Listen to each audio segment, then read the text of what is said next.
रोज का वचन। रोज के वचन में आपका स्वागत है। दिन 247।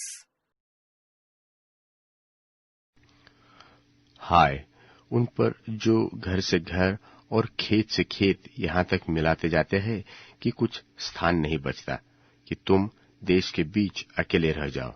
सेनाओं के यहोवा ने मेरे कानों में कहा है कि निश्चय बहुत से घर सुनसान हो जाएंगे और बड़े बड़े और सुंदर घर निर्जन हो जाएंगे, और 10 बीघे की दाख की बारी से एक ही बत दाख मधु मिलेगा, और होमेर भर के बीच से एक ही एपा अन्न उत्पन्न होगा। हाय उन पर जो बड़े तख्ते उठकर मदिरा पीने लगते हैं और बड़ी रात तक दाख मधु पीते रहते हैं, जब तक उनको गर्मी चढ़ न जाए। उनकी जीवनारों में वीणा, सारंगी, डप, बांसुरी और दाख मधु ये सब पाए जाते हैं, और वे यहोवा के कार्य की ओर दृष्टि नहीं करते और उनके हाथों के काम को नहीं देखते। इसलिए मेरी प्रजा अज्ञानता के कारण बंधुआई में आ गई, और उसके प्रतिष्ठित पुरुष भूखों और साधारण लोग प्यासे मरे। इसलिए अधोलोग ने अत्यंत लालसा करके अपना मुंह बिना परिणाम पसारा, और उनका विभव और भीड़ भाड़ और हौरा और आनंद करने वाले सब के सब उसके मुंह में जा पड़ते हैं। साधारण मनुष्य दबाए और बड़े मनुष्य नीचे किए जाते, और ऊंचे पद वालों की आंखें नीचे की जाती है, और सेनाओं को यहोवा न्याय करने के कारण महान ठहरता और पवित्र धर्मी होने के कारण पवित्र ठहरता है। और भेड़ों के बच्चों तो मानो अपने खेत में चरेंगे, परंतु हष्टपुष्टों के उजड़े स्थान परदेशियों को चराई के लिए मिलेंगे। हाय उन पर जो अधर्म और अनर्थ की रस्सियों से और पाप को मानो गाड़ी के रस्से से खींच ले आते हैं, और कहते हैं कि वह फुर्ती तो करे और अपने काम को शीघ्र कर डाले, कि हम उसको देखें और इस्राएल के पवित्र की युक्ति प्रगट और पूरी हो जाए, कि हम उसको समझे।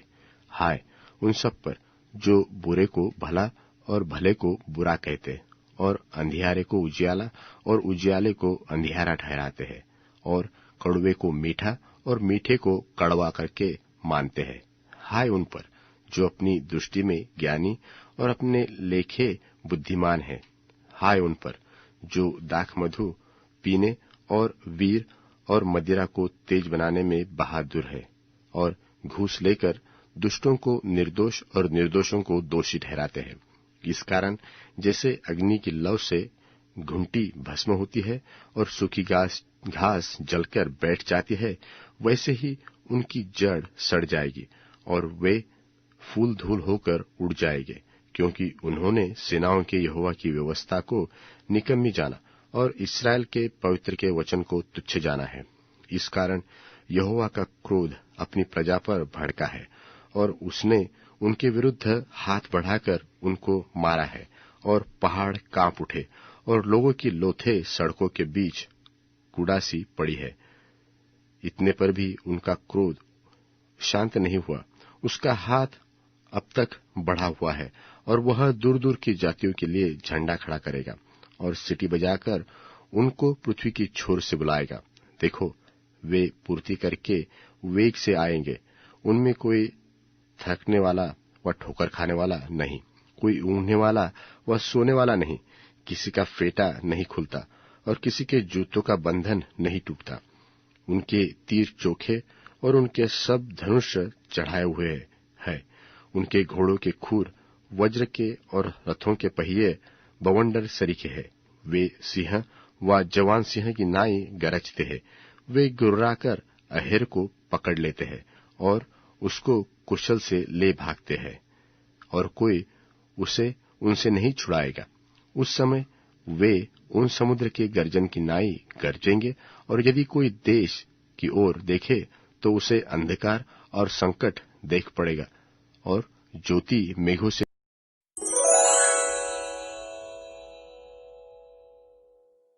यशायाह की पुस्तक अध्याय 6। यशायाह की पुस्तक अध्याय 6। जिस वर्ष उज्जियाह राजा मर गया, मैंने प्रभु को बहुत ही ऊंचे सिंहासन पर विराजमान देखा और उसके वस्त्र के घेर से मंदिर भर गया। उससे ऊंचे पर सराब दिखाई दिए।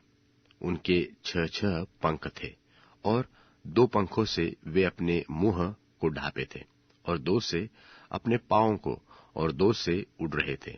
और वे एक दूसरे से पुकार पुकार कर कह रहे थे कि सेनाओं का यहोवा पवित्र पवित्र पवित्र है, सारी पृथ्वी उसके तेज से भरपूर है।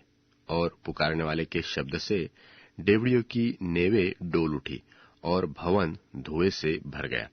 तब मैंने कहा, हाय हाय, मैं मारा पड़ा, क्योंकि मैं अशुद्ध होठ वाला मनुष्य हूँ और अशुद्ध होठ वाले मनुष्य के बीच में मैं रहता हूँ।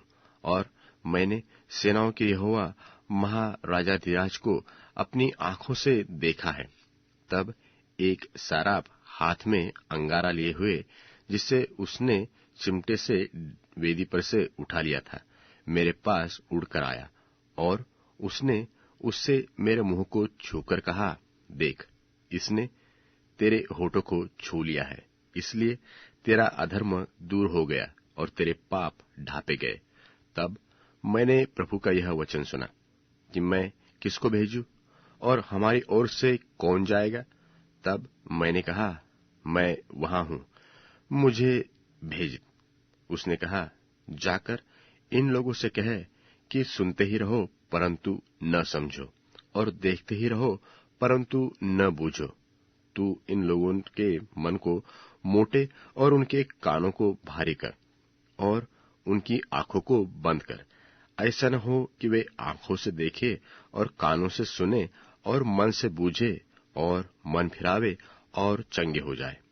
तब मैंने पूछा कि हे प्रभु, कब तक? उसने कहा, जब तक कि नगर यहाँ तक न उजड़े कि उनमें कोई न रह जाए, और घर भी यहाँ तक न उजड़े कि उनमें कोई मनुष्य न रह जाए, और देश उजाड़ और सुनसान न हो जाए, और यहोवा मनुष्यों को उनमें से दूर न कर दे, और उसके बहुत से स्थान निर्जन न हो जाए। चाहे उसके निवासियों का 10वां अंश रह भी जाए तो भी वह भी नाश किया जाएगा। परंतु जैसे छोटे व बड़े बांज वृक्ष को काट डालने पर भी उसका ठुंड बना रहता है, वैसे ही पवित्र वंश उसके 10वें अंश का ठुंड ठहरेगा।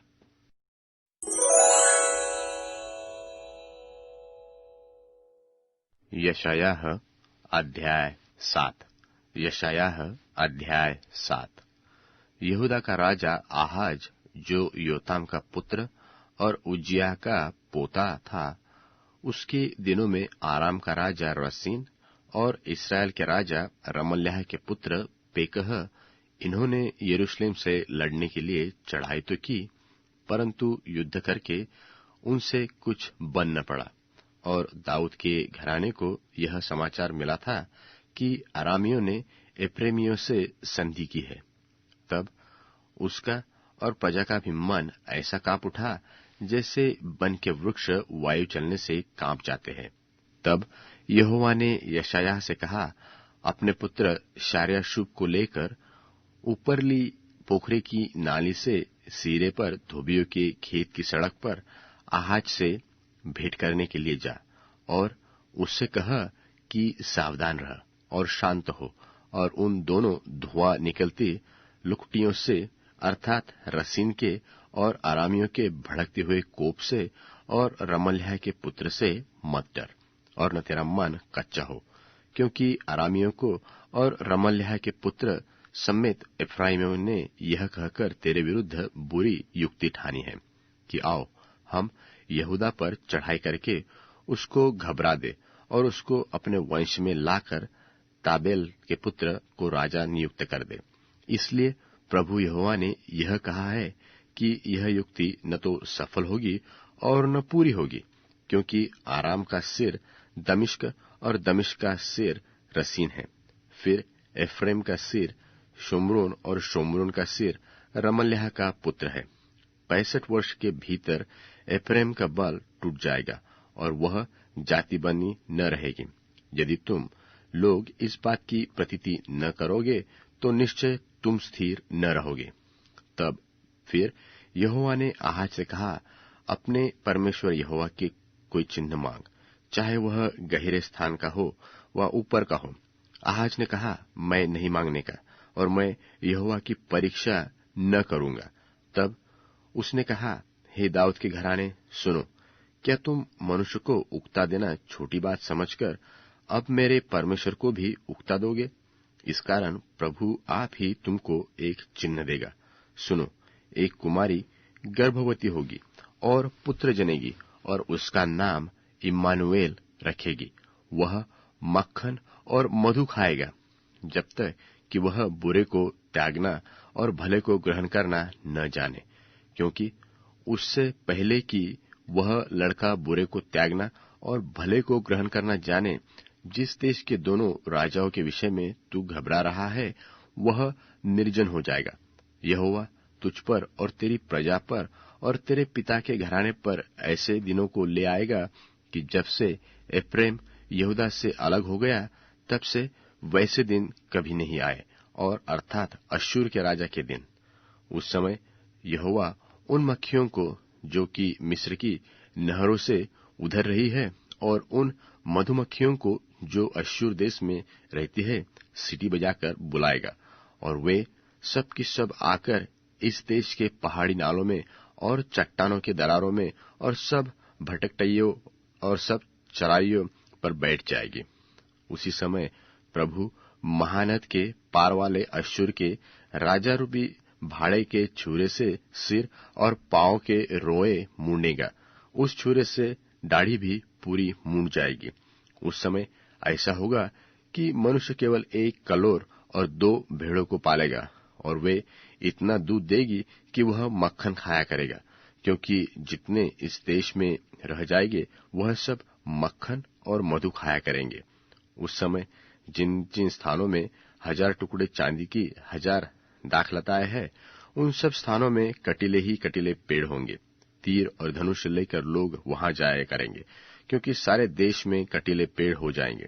और जितने पहाड़ कुदाल से खोदे जाते हैं, उन सबों पर कटीले पेड़ों के डर के मारे कोई न जाएगा। वे गाय बैलों के चरने के और भेड़ बकरियों के रौंदने के लिए होंगे।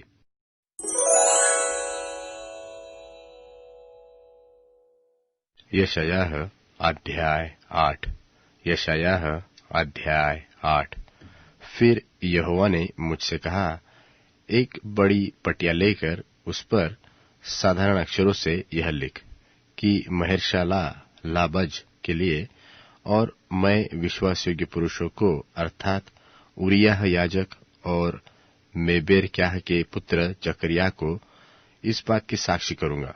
और मैं अपनी पत्नी के पास गया, और वह गर्भवती हुई, और उसके पुत्र उत्पन्न हुआ।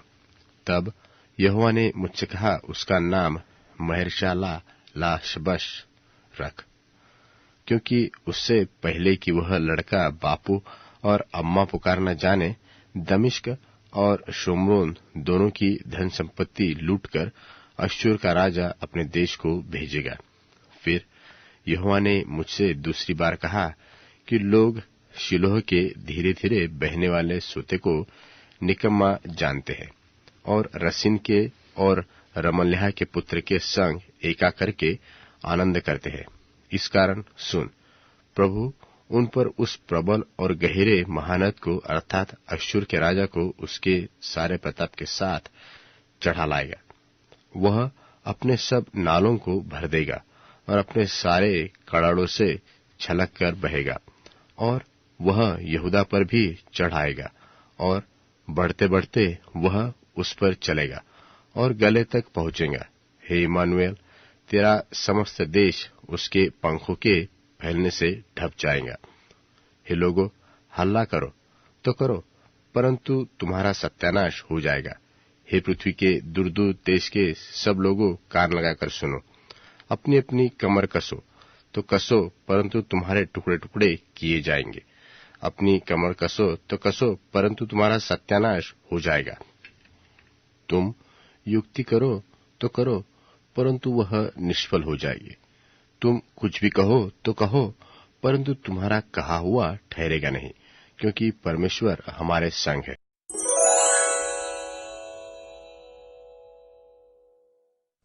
हमारे लिए अपने दिलों को खुला रखो।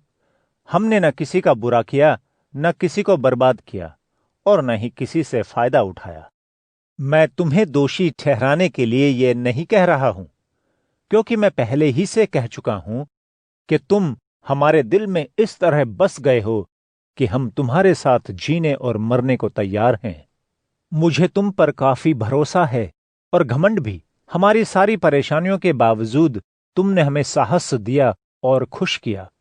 जब हम मकिदुनिया आए थे, हमारी देह को कुछ सुकून नहीं मिला।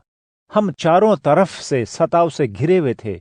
बाहर संघर्ष था और मन में डर। लेकिन परमेश्वर ने जो हताश हुए लोगों की हिम्मत बढ़ाते हैं, तीतुस के आने पर हमारी हिम्मत बढ़ाई। सिर्फ उसके आने से ही हमें प्रोत्साहन नहीं मिला, लेकिन इस कारण भी कि तुमने उसका साहस बढ़ाया था। मेरी खुशी और ज्यादा इसलिए भी बढ़ गई क्योंकि उसने हमारे प्रति तुम्हारी लगन, तुम्हारे दुख और हमारे लिए चिंता के बारे में भी खबर दी। क्योंकि हालांकि मैंने अपने पहले खत से तुम्हें शोकित किया था, लेकिन उससे पछताता नहीं जैसा कि पहले पछताता था, क्योंकि मैं देखता हूं कि उस पत्र से तुम्हें जो शोक हुआ वह थोड़ी देर के लिए ही था।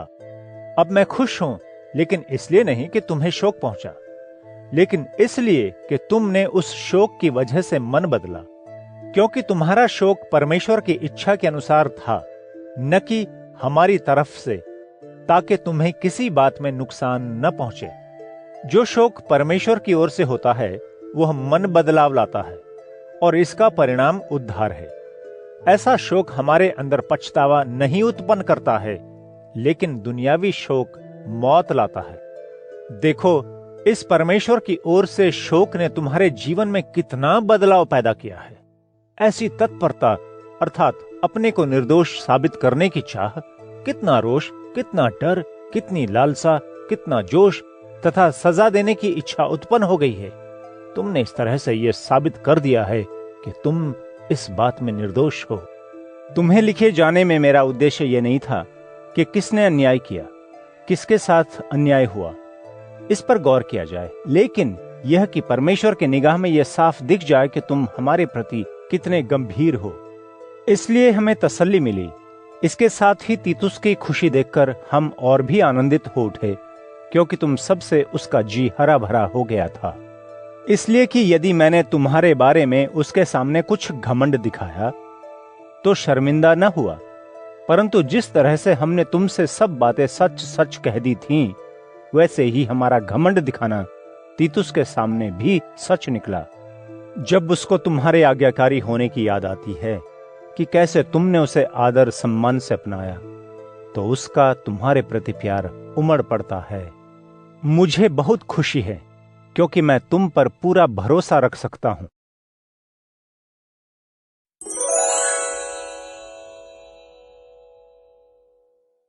तब इस्राएल मिस्र देश में आया और हाम की धरती पर याकूब ने निवास किया। प्रभु ने अपने निज लोगों को संख्या में खूब बढ़ाया और उनके बैरियों से अधिक उन्हें बलवान बनाया। तब प्रभु ने मिस्र निवासियों का हृदय फेर दिया कि वे अपने निज लोगों से घृणा करें, उसके सेवकों से छल कपट करें। प्रभु ने अपना सेवक मूसा को और हारून को, जिसे उसने चुना था, भेजा। दोनों ने उनके मध्य प्रभु के चिन्ह दिखाए, हाम की धरती पर चमत्कार किए। प्रभु ने अंधकार भेजा और वहां अंधेरा कर दिया, तो भी मिस्र निवासियों ने उसके वचन का विरोध किया। प्रभु ने उनके जल को रक्त में बदल डाला और उनकी मछलियों को मार डाला। उनका देश, उनके राजाओं के महल भी मेंढकों से भर गए। प्रभु ने कहा, और उनके समस्त देश पर मक्खी मच्छर उमड़ आए। प्रभु ने उनको वर्षा के बदले ओले दिए, उनकी धरती पर धधकती आग बरसाई। प्रभु ने उनकी अंगूर लताएं और अंजीर के वृक्ष नष्ट कर दिए, उनके देश के सब पेड़ उखाड़ फेंके। प्रभु ने कहा, और टिड्डी दल एवं टिड्डियों के असंख्य बच्चे उमड़ आए। जिन्होंने उनके देश की समस्त वनस्पति को खा लिया, उनकी भूमि के फलों को काट डाला। प्रभु ने उनके देश के सब पहिलौठों को, उनके पौरुष के प्रथम फलों को नष्ट कर दिया।